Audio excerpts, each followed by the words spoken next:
길거리 악마라. 아마 이 CCTV 사진 한 장이 모든 것을 다 설명을 할 겁니다. 지금 분당 서현역에 있는 백화점에서 흉기 난동 사건이 터졌잖아요. 14명의 사상자가 생겼습니다. 아무 이유도 없습니다. 그냥 차를 몰고 와서 백화점을 들이받고는요, 거기서 나와서는 흉기를 들고 유유히 걸어다니면서 이게 누구라고도 할 것 없이 묻지마 칼부림을 한 거예요. 와, 이거를 보면서요, 진짜 무섭다는 생각 저는 굉장히 많이 했습니다. 아니, 이 세상에 어떻게 이런 일이 벌어지죠? 지금부터는요, 언제 어느 때 어디에서 우리에게 가해질지 모를 그 위해 진짜 공포스럽습니다. 제가 오죽했으면 길거리 악마라고 제가 제목을 달았고 대충격이라고 지금 제목을 달았겠습니까? 문제는요, 분당 서현역에서만 그치지 않는다는 거예요. 이게 인터넷을 타고 혹은 SNS를 타고 지금 적어도 말입니다, 20여 건의 어떤 칼부림 예고 게시글이 쭉쭉 올라오고 있습니다. 이런 상태에서 여러분, 우리가 어떻게 말입니까? 움직이겠습니까? 사실 대한민국은요, 세계 최고의 치안을 자랑하는 국가예요. 세계 어느 나라를 가더라도요, 우리나라만큼 치안이 잘 돼 있는 나라가 없습니다. 그런데 말입니다, 그 치안에 구멍이 이제는 뚫렸다, 이렇게 생각이 듭니다. 마치 말입니다, 봉인이 해제된 것처럼 말입니다. 이 봉인이 해제되면 어떻게 됩니까? 가둬놨을 때는 와, 이게 두렵지가 않아요. 그런데 이게 한번 뚫리잖아요. 그때부터는 인정사정 없습니다. 그야말로 마구마구 뚫립니다. 저는 그런 일이 벌어질까 진짜 두렵습니다. 그런데 추세선을 보면요, 과거부터 추세선을 보면 이런 일이 앞으로도 많이 일어날 거라는 게 증명이 돼요. 보세요. 강력범죄라고 하는 살인, 강도, 방화, 성폭행이 얼마나 폭증하는지 말입니다. 2021년 1분기에 5,775건이었거든요. 그런데 2022년 1분기에는 9,750건까지 늘더니요, 지금 대한민국 2023년 1분기에는 보시는 것처럼 말입니다, 1474건이에요. 무려 말입니다, 여러분, 무려 2년 사이에 81.4% 4,699건이 늘었습니다. 2배가 됐다는 거, 2년 사이에. 강력 범죄가 말입니다. 이러니 나라가 얼마나 위험하겠습니까? 저는 이런 것을 보면서요, 정치가 도대체 뭘 하고 있는지 모르겠다. 우리는 정치 싸움만 하다가요, 경제, 사회, 문화, 이게 다 무너지는 느낌이에요. 정치에 올인이 돼 있거든요. 모두가 말입니다, 프로파간다를 날리면 그게 맞느냐 안 맞느냐, 이걸 가지고 양쪽으로 갈라서서 싸우기나 하고요. 게다가 말입니다, 분명히 말입니다, 부패라든가 또 저는 범행이 분명히 저질러진 것, 그런 범죄자들이 국가 지도자로 버젓이 서 있으니까 저는 이런 모든 문제들이 발생된다고 생각합니다. 우리가 먼저 생각해야 될 게 우리 사회와 우리 국가잖아요. 그런데 정치가 이것을 다 흔들어 놨습니다. 모조리. 대한민국이라는 형체가 도대체 어디 있나 싶을 정도로 무너졌어요. 경제는 경제대로, 사회는 사회대로, 문화는 문화대로 무너졌습니다. 이번에 보니까 잼버리 대회 우리 행사 개최하는 걸 보니 이게 국제까지도 무너지는 느낌이에요. 국제까지도. 도대체 이 나라는 어디로 가려고 이렇게까지 충격적인 일이 벌어진다는 겁니까? 일본에서 말입니다. 매년 세너 건의 묻지마 범죄가 일어나거든요. 마치 말입니다. 이제 일본화 됐다는 그런 느낌까지 들 정도예요. 그만큼 말입니다. 대한민국 사회가 어지러워진 겁니다. 앞으로도 말입니다. 여러분, 지금 신림역 살인사건이나 혹은 서현역 테러나 강남 고속버스 터미널에서 흉기를 돌아다니는 그런 20대나 이런 것을 보면 말입니다. 길거리 악마는 앞으로 더 충격적인 사태가 만들어질 수밖에 없다고 생각합니다. 저는 이것을 만드는 데는요. 이게 국가 지도자들이 정신을 차려야 됩니다. 그렇지 않고 말입니다. 나 몰라라 하고 정치 싸움이나 계속 해가면 말입니다. 그만큼 말입니다. 나라가 더 어지러워지는 거예요. 여러분도 알다시피 대한민국의 공권력이 공권력입니까?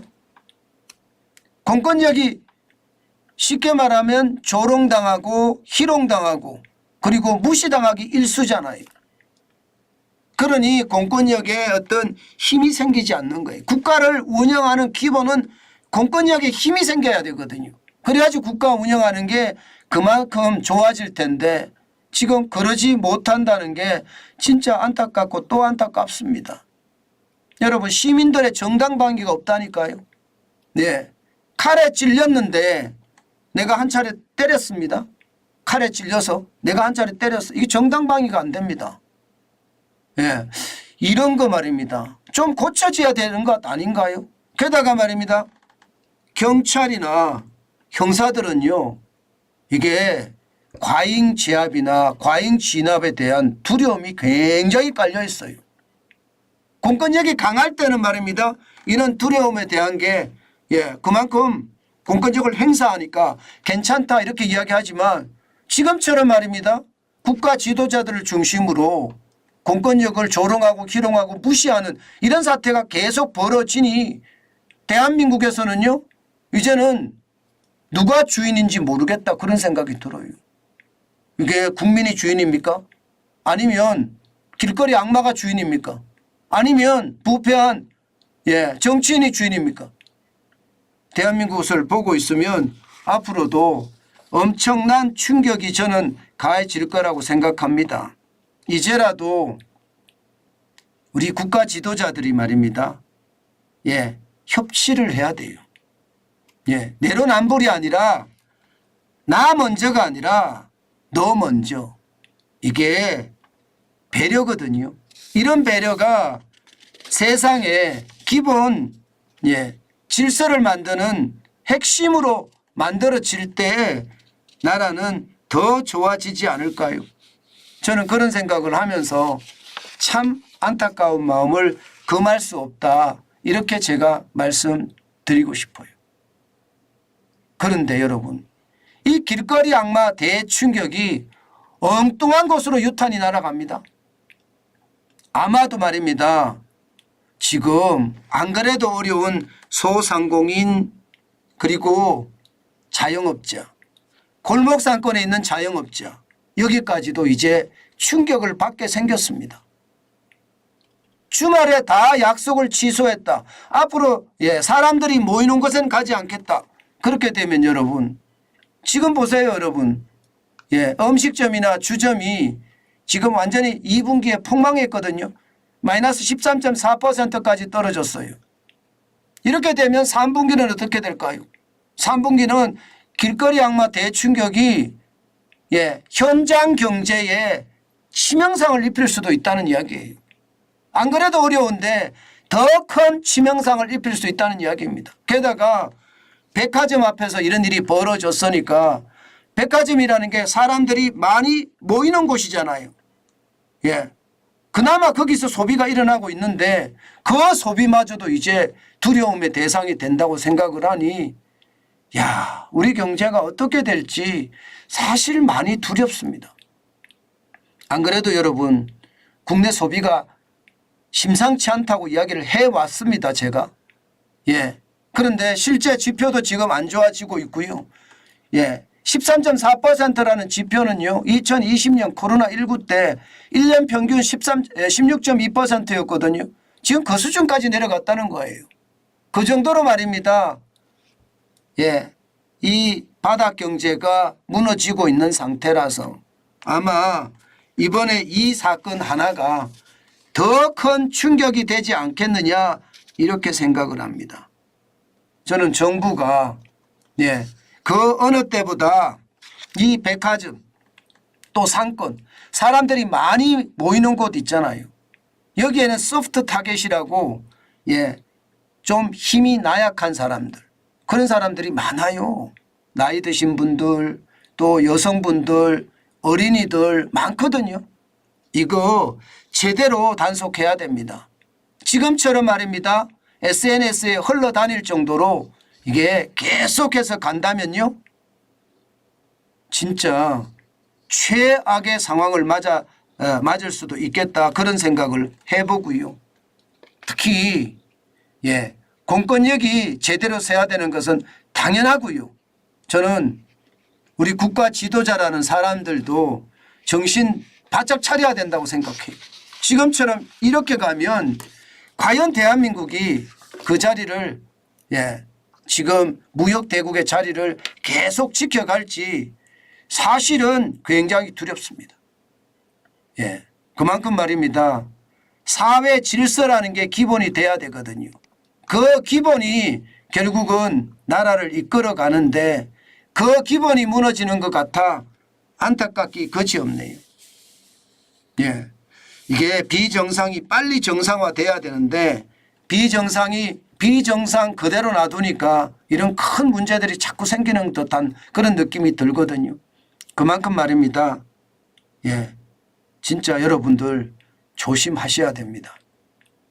이게 경제적으로 투자도 조심하셔야 되지만 사회적으로 예, 이 길거리 악마도 진짜 조심하셔야 돼요. 예, 돈이 많으면 못하겠습니까? 생명이 가장 중요하잖아요. 여러분 스스로 예, 스스로를 지키는 거 있잖아요. 저는 반드시 해야 된다고 생각을 하고요. 뭐 요즘 말입니다. 인터넷 쇼핑몰 같은 데서는요. 호신용 제품들이 굉장히 많이 팔린다고 해요. 저는 그런 것도 한 번쯤 생각해 보는 것은 어떨까 예, 여러분들에게 말씀드리고 싶습니다.